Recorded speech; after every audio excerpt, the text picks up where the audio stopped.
Hey, everybody. What's Hey. up? Hello. Hey, welcome. Hi. So I'm going to take the reins today, and you might see that there is a fifth homie. I'm trying to point, but I don't know how that's going to translate on the screen. It's an There's a honorary this way. homie. birthday. We have our first official guest. How's that? Woo! Hey. All right. I am super excited to announce Mayor-elect of the city of Wausau, Katie Rosenberg, is joining us for today's episode. Welcome, Katie. Hey, thank Hi, you Katie. so much. Thanks for coming on. Oh, yeah. So, yeah, thank you. This is awesome. We were super excited to score your interview as the whole mayoral election announcement came out. So thank you for being here. Of course. You know, right after you, I'm talking to the Cap Times, so you snuck right in. So that's a great topic. Like, I'm sure, and I led with that when I messaged you to say, I'm sure you're swamped with things, but if you'd like to be a guest on Home Selling Homies podcast, you're welcome to. And you were so gracious and like, yes. But how many interviews have you had to do since the election results came out on, was it Monday? Monday, right? Monday. A lot. So almost all of the TV stations in our local market, all of the newspapers and online things. And then there's some others that wanted to talk to me. This News North, they're kind of an online publication. It's by Pat Kreitlow. I don't know if you've heard of him. He was in the state legislature for a while. But yeah, I've been hearing even from other places. There's very specific interest journals that are reaching out. And today we'll talk to the Cap Times, Jessie Opine. She's great. So I'm excited about that. That's so cool. So have you had a favorite interview so far? Oh my gosh, every interview I do, it's my favorite when I'm doing it. That makes sense. What did that feel like to see the official announcement? Like, what was your, I mean, besides holy balls, what was your reaction? Yeah, so the thing that's kind of interesting about this is that we were waiting for the results on the county website. Yeah. And generally, so they show you a percentage of how much of that, of the results have been reported. And so I was only looking at my race, and I saw all those results come in, and I was like, oh my gosh, this happened. And I was excited, and then I scrolled up to the top, and it said only 74% in. I was like, okay, we need to go precinct by precinct, all with Wausau's, 27 or 28 precincts, and are we all in? So it was exciting, but also kind of nerve-wracking. And you had to do it from home, isolated with your hubby.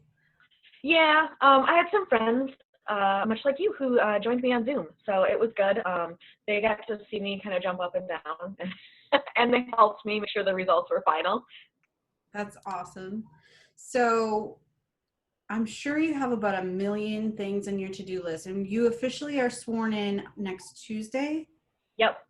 Okay, and then we're all doing it separately, which is different than the council usually is. But obviously, because of COVID-19, no mass gatherings, so everyone's kind of going in on their own time and getting sworn in, and then we'll have an organizational meeting at night. Wow. Yeah, I would say that's a pretty unique challenge for you coming right in out of the gate. How are you prepared to, I guess, follow along with this whole thing? Yeah, so I've been paying very close attention to this. Obviously, on the county board side, we have the Department of Health, so it's a big topic that we're all very well in the know of. So I've been following along with them. I'm lucky to be a part of the Council on Foreign Relations local government project.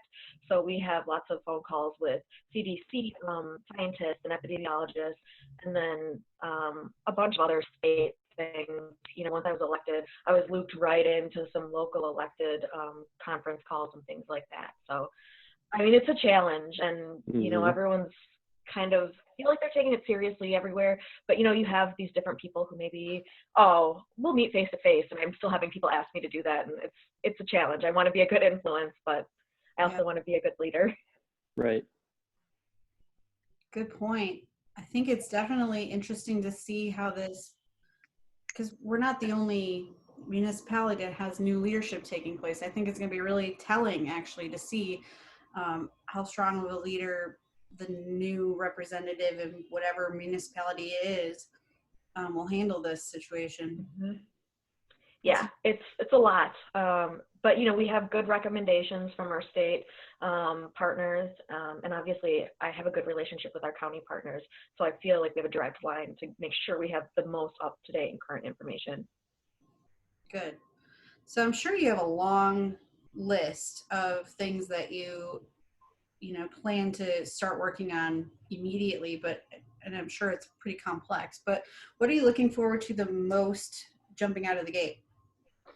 Well, I'm really excited because when you work on these governing bodies, you don't get to choose your team. You come into it, the rest of the city has decided who they want to represent them on the city council.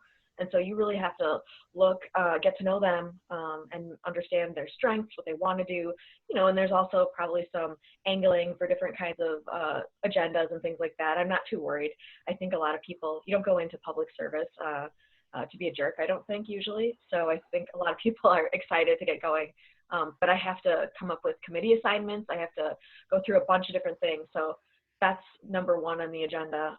And then just making sure, obviously, that everyone at City Hall who's working feels safe, making sure everyone who can work from home is, and things like that. The election is coming up in less than 30 days.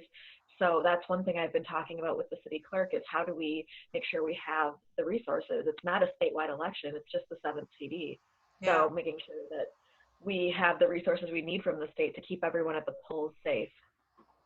What's your, I don't live in the city of Wausau, so for anyone that maybe wasn't super involved in that, what is your background with, what led you to run for mayor, I guess? Sure, yeah. So I grew up in a pretty politically oriented family. My dad served on city council for a long time. He served on county board.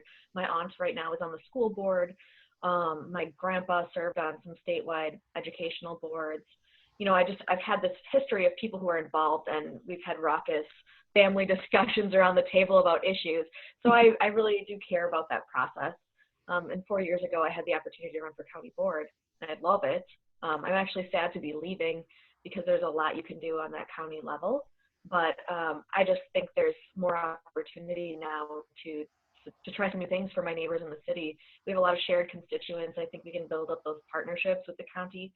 So I think we've got lots of opportunity. Cool. I've got some more really hard-hitting questions if you'd like. Yeah. We've had a couple episodes back. For our people that have watched all our episodes, we have a in-house Girl Scout that brought a bunch of different flavors of Girl Scout cookies, and we got to sample all of them. So I know everyone's really going to be concerned with what your favorite and least favorite Girl Scout cookies are. Oh my gosh. Okay, first of all, I don't think it's possible to have a least favorite. I don't know how it's possible. Like, there is going to be a moment, 2 a.m, you got to have a cookie. It doesn't matter what kind it is. So we've determined it's shortbread. You can eat shortbread at any time of the day. All right. Yeah.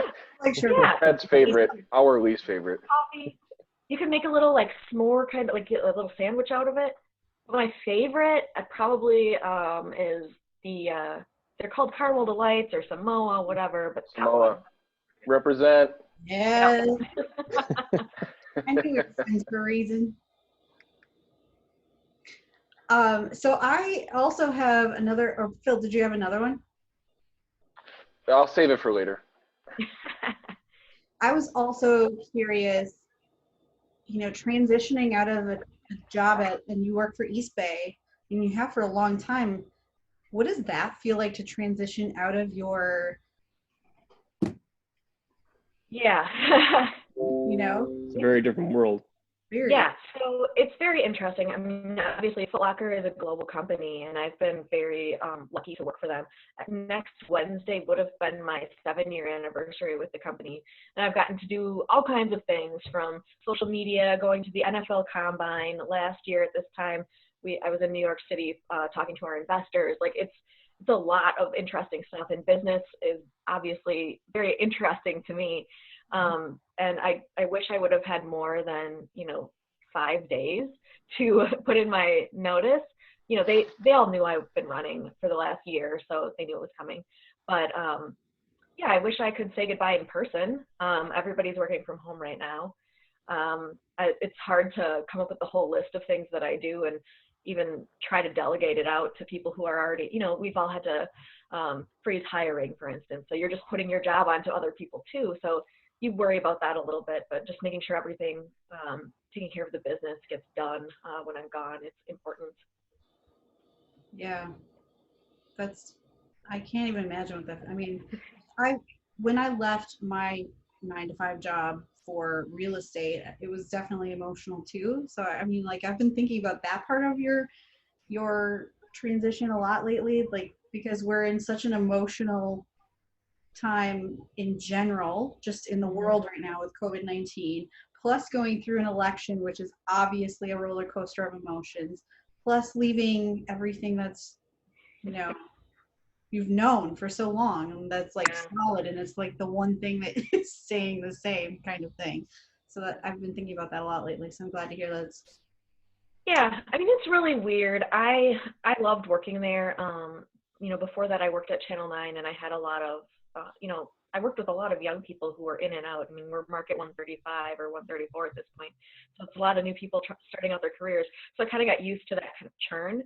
So it's a little bit different, but there are people certainly that I will miss a lot. So I have a question that I'm sure the public is interested in, and that would be, if it was maybe a year or two from now, where would you like to see the Wausau Center Mall? Oh my gosh. First of all, I would love to see it generating revenue for the city. Obviously, we need that tax base. We need something that's doing something for us. But I know that it's a process. So even if it's understanding this plan is in motion, next year and then the year after that, we actually have something generating revenue, that's going to be important. I am glad that there's a partnership there working on it. I hope that we can continue to have a really good relationship with the people who are working on it. Sure. So that plan. Yeah, I'm sure it's not a very simple solution. And especially now, people have a lot of ideas when the economy is good, but now it's scary and just trying to cover your own expenses. Right. So that plan moving, for those that don't know, the mall was sold was it January?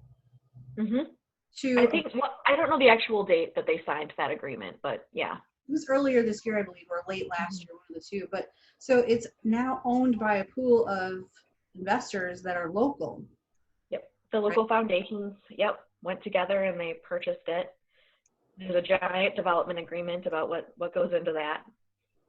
Yeah, it's a huge undertaking, but I know that there was not a single person that went into that venture without having put a whole lot of thought into it, because obviously putting capital into something like that it's a huge risk. So you have to have millions of dollars. Yeah, just chump change, really. I mean, for change. realtors, that's like another Tuesday, right? Oh, of course, that is not how our payroll works. My other question for you is on like serious side of things is, there's a ton of new housing development projects coming along that have begun or are in the very beginning processes. And I think that there are even some phases that haven't physically started yet, but have been in the progression phase. So what does that look like for the city of Wausau coming up in the next few years that, from your perspective, you're excited about or have, a scoop for us? I wish I had a scoop. So I've been watching all of this too, because it's exciting, right? And I've talked to so many people. I mean, obviously now I wasn't knocking on doors at the end of here, but I talked to a lot of people, and there was a lot of focus on young professionals and bringing this here. But there's a lot of people my dad's age and that baby boomer range who are looking to downsize, move out of their houses, move into something smaller, move into something easier. They don't have to shovel. So it's kind of exciting to see that. And you're probably finding a whole influx of new young people looking to actually buy houses, hopefully, right? I know during the last, we all froze. Can you still hear me? Okay. I'll just keep yapping. In the last recession, there was that home crisis, and we actually got federal money in my house 10 years ago. I got that tax credit to purchase it. So I'm hoping that we'll see some relief and some help for people who maybe wouldn't be thinking to buy a house right this second, but if they had that extra lift, they would, because I know it really helps me big time. Mm-hmm. Yeah, absolutely. I think this has actually been the #1 question I've gotten in the last 2 weeks, and I plan on doing a video on my page about it, but it's a good topic to bring up now because it's a concern from your constituents that you should probably be aware of too, is that there's a lot of concern that we're going to go through another boom of foreclosures and people losing their homes. And from my perspective, I feel like having sold property, been in real estate during that time, I think that even though there will probably be some foreclosures, I feel like there will probably be, as you were talking about with the home buying stimulus, I think that there will probably be some sort of stimulus that comes about federally to help keep people in their homes, because it's expensive for a lender to foreclose on a property, and we're already in a situation where the economy needs some bolstering. And so I don't think, from my perspective, and this is, I'm not an expert as far as like federal money stuff, but I think that I don't see that we're going to have a ton of foreclosures. I do think that we'll probably see some people get behind a little bit on their mortgages, but I do anticipate there are probably going to be some attempts both on the lender end and on the federal economic stimulus end to make sure that we're keeping people in their homes if they, if they're making effort to stay there. Definitely, I agree with you. And I think we also learned a lot from that last situation. It was just like, well, this is how we have to go through the process. And now you're hearing a lot of people say, no, we need to help people stay in their homes. We need to cover payroll. Like, we've been through this drill before. We don't know how long it will last, but we've been through it, and we're able to think a little bit more critically about what we can do to make it better. And I think too, I'm not an expert on this, but in 2007, I was watching a lot of CNBC when I was at the gym, and you kept hearing about the super jumbo loans and those giant houses in California and stuff like that, and people really just getting in over their heads. I don't think you're seeing a lot of that with this situation. I think these are people who are in their homes. They're trustworthy. It's just, they don't have a job right now. Nobody can go to work.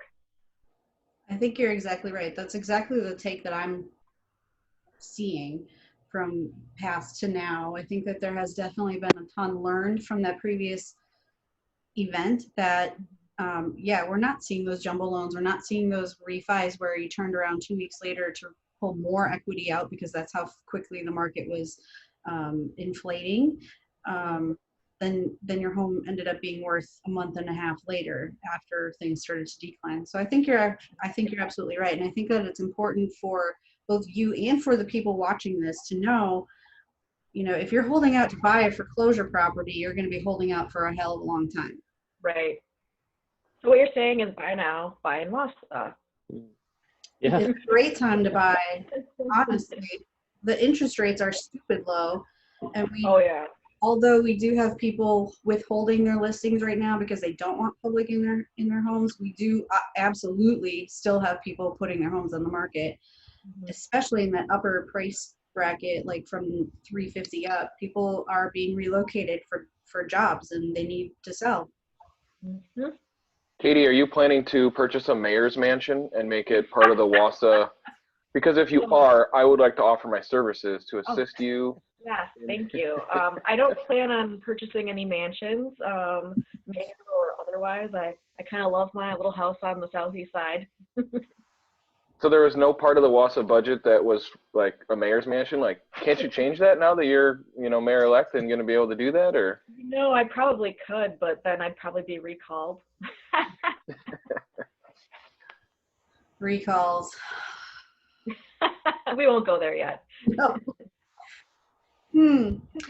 I also was curious if there's anything, like, as far as a project that maybe we don't know about yet, or from the communication standpoint. Obviously, leadership and communication are like this. And I think it's important for for helping people understand better to have strong communication. Like, I'm kind of curious, like, what do you see yourself having in place moving forward for keeping the public informed of new projects, or even progress on existing projects? I think a lot of people get like really pissed off when they don't know what's happening. Yep. Yeah, I think that's really important. One of the things I really loved from the county board that we had, and obviously we had a county administrator, which is a little bit different, but he had a project, a whole project plan, and he would update it regularly and just present that to the county board. And, we decided on the priorities as a policy body, like, we want you to focus on this and we want you to update us as we come along. So I think something like that, especially for the policy body, obviously working very closely with the city council. I talked about strategic planning in my campaign, and while that's going to take some effort that maybe can't be done right this second because of the pandemic, that's still something I want to do, and I want to make sure we're thoughtfully processing what we want to do. We're talking a lot about the big projects that are already in play. It's not like I can go in and say, all right, no more water treatment plant, we're done. I mean, that's not what I would do anyway. But, I talked to the director of public works and I said, hey, can you get me this information, and this information, so we can have a thoughtful discussion about what this looks like. So I plan on keeping the public updated regularly. If you followed my Facebook page for my campaign, you saw the kinds of things I was sharing, trying to break down what is a TIF district? How does that work? How does the mayor interact with a council? A lot of people think that the mayor is the council's boss, and that's not really true. They're two separate pieces of government. They have different duties. So it's important to me that the council takes full responsibility for that policymaking side. And I really do need to execute and be a leader here, getting the right stuff done. I have no doubt that you will. Also, I think this is a great challenge for teachers right now. If you are looking for a project for your high school students to, especially civics and political science stuff, I think if anybody out there is looking for something valuable to do to give back right now, putting together a civics 101 video that makes it fun and interesting for people to understand the actual process of anything from city government all the way up to national government would be a great idea. So I'm going to throw that challenge out there to anybody who likes to play around with video and is maybe politically affiliated. Or 100%. When you were asking me about my background, I didn't talk about the fact that I served on the first Mayor's Youth Action Council. Linda Lawrence actually started that in the 90s, and so I must have been 16 because I had my driver's license. But the city council actually gave us, we were all in high school, $25,000 to figure out how to engage. I know it's a ton. I can't even imagine finding that chunk now, but it was great, and we were able to put together a couple different programs in how to engage people who are younger in our community. So that's something I'm interested in, and I know I have tons of teacher friends. My husband's a teacher, so I know they're kind of salivating at the concept of how do we get more engaged in this. And I want these kids to come back to Wausau after they go to school. I want them to come back and contribute. Like, take my job, take over. Yeah. Are you from Wausau originally, Katie? Yeah, I am. I grew up actually maybe 3 blocks from where I am right now. Oh, that's cool. So I landed back here, and I love it. I love Wausau. I care about it a lot. I also love traveling and all of that, but I think there's a lot you can learn and bring back and change. Well, yeah. Laura, Brad, and I all grew up in the area, left, and then came back. B. Burns is stuck here, but she's really fallen into it and really enjoys Central Wisconsin. I love Wausau now. When I first moved here, I was like, I'm going to move out of here soon. And now I've been here, I don't know how many years, 6.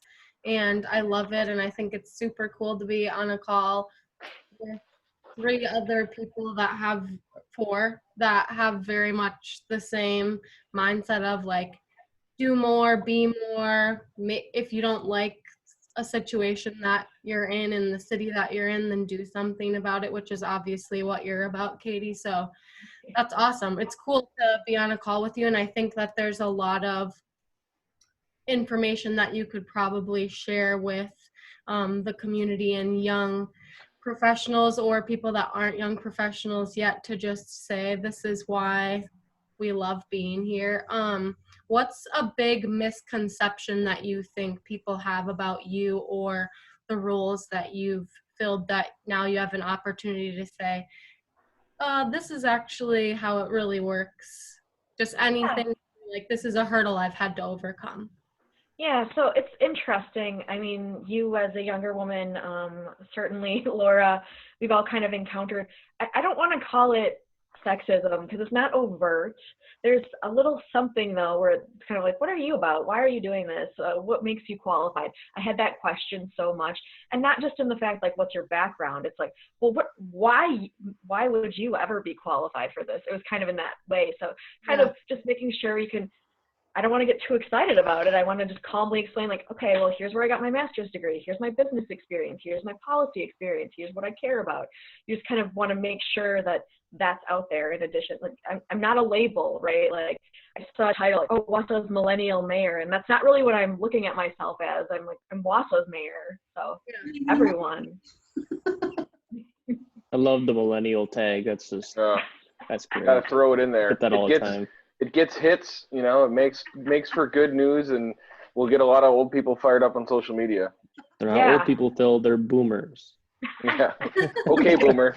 We're going to hashtag this episode, okay, boomers. Oh my gosh. You said it, I didn't. I didn't say it. I have they're not watching this. I have so many okay boomers in my life. Yeah, they're just okay. I think that was an awesome question, Brittany. That was a great question. So we're coming up on the time. We have 6 minutes to be able to wrap this up. Anything else that you want everybody out there watching this to take away from your new? Well, I guess, you know, I mentioned the strategic planning, and that's not just something I want the city council or the department heads to be involved with. That's something I really need the community to step up and be involved with too. Obviously, when we can get together and talk about this in person, or if it has to be online, we'll do that. I need to understand the priorities of our community in total. I mean, obviously people voted for me, they liked what I was saying, but I do want to know, okay, well, what about this? Like, how would you rank diversity, inclusion, belonging against some other thing, right? I just want to understand what we should focus on and how the policymaking body should be using their time, and how I should be focusing my energies too. So that's something I want to open up to everybody, not just business owners, not just foundation people, but everybody, citizens, realtors, you know, whoever. So essentially how to eat an elephant, right? Always. Is there a way that you want to encourage people to be able to reach out and contact you? Is there a specific forum that you want people to use as their method of communication with you? You know, I am getting a city email set up. I'm not sure when it's live. I'm guessing sometime today, but that would be a good way. Fortunately, I'll have an administrative assistant, so phone calls are the way to go. She'll be able to help me with that. Obviously, I'm on Facebook, Twitter, Instagram. I'm on everything. I see people adding me on Snapchat, which is pretty funny because I don't use it that frequently. The only problem with those methods is that I've got deluged, so I can't even see all the messages on my Facebook anymore. Mm-hmm. So any way you can contact me is great. Just have a little patience with me. Yeah, I think that's a good tagline. Have a little patience with all of us at this. Yes. Right. Are you going to continue your rise in political office? Are we going to see like a Rosenberg 2036 for president kind of thing? Is that the plan? I don't know. Doesn't that seem like a big pain? Like watching these candidates, it's grueling. I can't imagine. I mean, running for mayor alone was tough. I can't imagine running for president. That's nuts. I'm not going to say never, but that's not really my goal here. Wausau is the goal. I'm really excited to see Wausau's expansion under your leadership, because if there was anybody that I felt like would run a city the way I would like to run a city, it's you. So I'm gonna live vicariously through you, and I'm really looking forward to seeing everything that we accomplish in the next few years. Yeah, thank you so much. I really appreciate you letting me talk to your audience and all of you. Good to meet everyone, obviously. Thank you. Yeah, thank you for coming on. To meet with us. It's very, very appreciated. Of course. Words are hard. Words are hard right now. Yeah. Everything's hard right now. Right? Yeah. It is all hard. Of That's okay. Well, thanks for coming on. course. We have about 2 minutes left, so I think it's a good time to sign off. And anybody that's following us, make sure that you like, comment, and share so that you can see our future guests. If you have a question for Katie, maybe post it in the comments here, and we'll make sure that she's able to see them until her official email gets set up. We are on YouTube, Instagram. I don't remember what the podcast things were, Brad. No. Why are you asking me? Bill was podcaster. They're out there on all of them. I've kind of slacked on uploading them, but Facebook and YouTube are the main avenues of finding us. So. Well, again, we're very grateful that you were able to join us, and congratulations. Thank you so much. Yeah, congrats. Stay healthy. Tell the Cap Times we say hi. Oh, I will. Yeah, the homies say hi. Yeah, the Please homies. say hi. All right, everybody. Take care. Right. Stay safe. Have a good one, Bye-bye. guys. Bye.